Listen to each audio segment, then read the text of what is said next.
Knock at the Cabin is written and directed by M Night Shyamalan and tells the story of a same-sex couple and their daughter who are vacationing in this cabin in the woods, and they are approached by four individuals who give them the ultimatum. So let's talk a little bit about the film.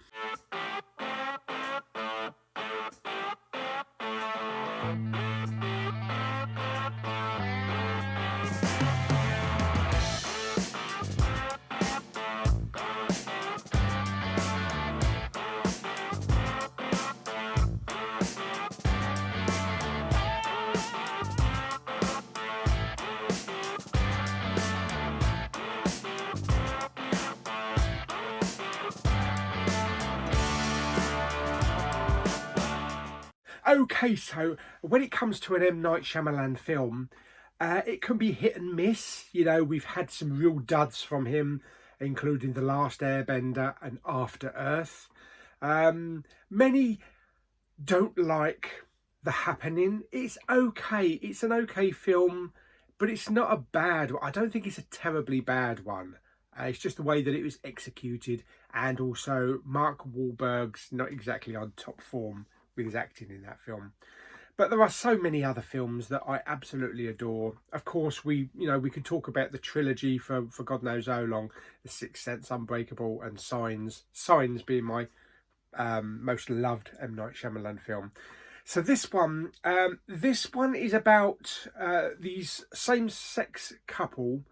So these two dads and their young daughter who are just vacationing at this cabin in the middle of the woods, like you would normally do.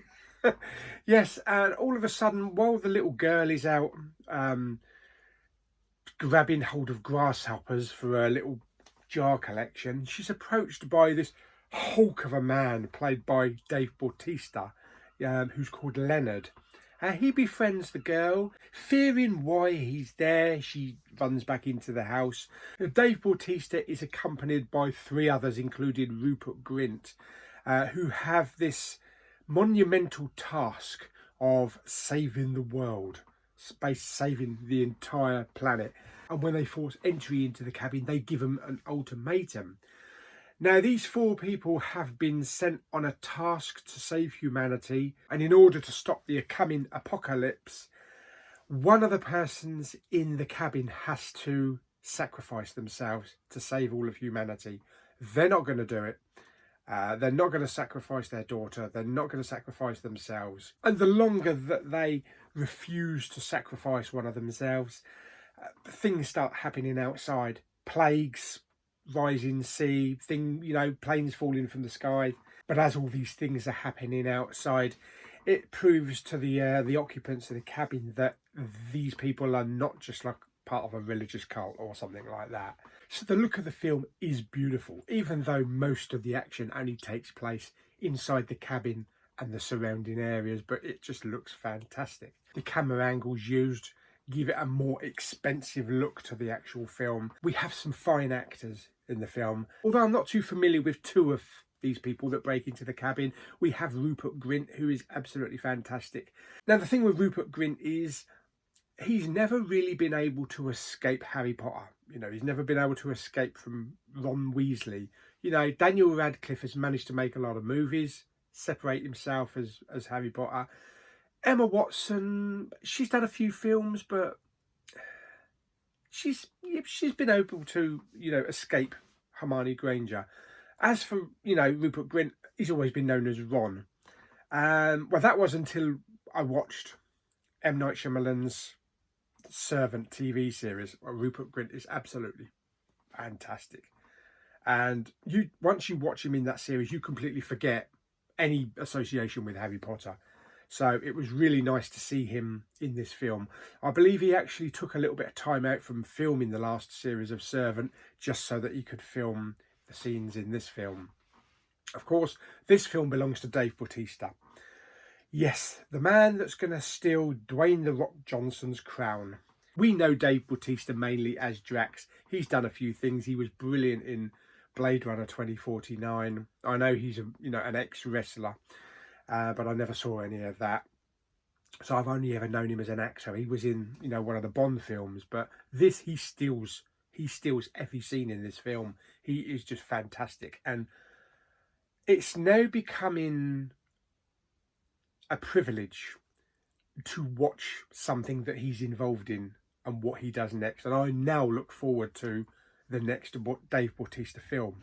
We get the two guys inside the cabin that are being held captive. They're good. They are really good. I'm not sure what their names are actor-wise, but there's also a young girl as well, their daughter. And I think this might be like her first acting role. She was fantastic. So she might be going places later on. The film is 1 hour and 40 minutes. It doesn't need to be any longer. The only thing I would say is that the ending was a little disappointing. We're all used to the traditional Shyamalan twist ending. You remember the twists: Sixth Sense, Unbreakable, Signs, others as well, The Village. And unfortunately, this film didn't have a twist. It didn't have a twist ending like we said. Even Old had a twist ending. And I think Shyamalan said himself that he wants to move away from doing the twists. But I think that's a bad mistake. You know, I think he's known for that. You know, just like Alfred Hitchcock was known for appearing in films as a cameo. Of course, Shyamalan's in this film as a cameo as well. But his films have always intrigued us when it comes to the actual twist at the end. And we all look forward to a Shyamalan twist.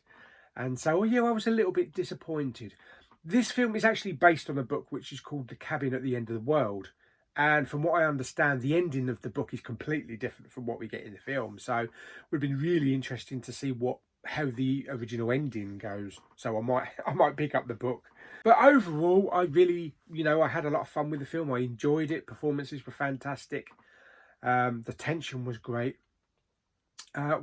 Whereabouts would I rate it though? Where does it fall in the Shyamalan timeline, in the movies? I would say it's kind of above average. It is good, but it's kind of like above average to good. It's not a great Shyamalan film. I mean, obviously, like I said earlier on, you're talking about Sixth Sense and Unbreakable, some really great films and Signs and stuff like that, even The Visit. But there are also films that I would rate higher that maybe some people don't. The Village is a fantastic film. And the one that gets overlooked, one of the ones that gets overlooked, which not a lot of people tend to have a lot of love for, is Lady in the Water. And I think that's a fantastic film. It's just about a story that he told his daughters one night and decided to turn into a film. I mean, I even have the book for it. It's the bedtime story book. And this is the actual book that he brought out when he had all the ideas for the film and that. So, yeah, with illustrations by Crash McCreary. So, yeah, I really love the book. I look at the book every now and again. And I think it's a very underrated movie. Very comical as well. How would I rate Knock at the Cabin on a scale of 1 to 10? Originally, I was going to give this 6.5. Because I knocked off half a point because we didn't have a twist ending. As a whole, I did enjoy the film. And out of the films that I've seen in the last week, this one still plays on my mind. I still visualise certain scenes from the film. So that's got to say something, that it had more of an impact than a lot of the films. So I'm actually going to up it. I'm going to up it to 7 out of 10. Yeah, so I think that's fair. So yeah, it's not the greatest Shyamalan film. It's not the worst. No way is it the worst. But it's above average to good. Yeah.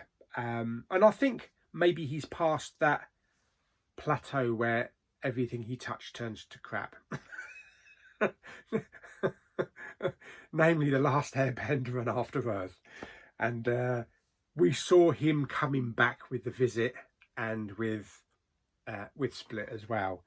So there we go. So that is my review of Knock at the Cabin. Did you enjoy the film? Stick down in the comments if you enjoyed the film, how you would rate it. If you did like the video, give it some thumbs up. Blah, blah, blah, blah, blah.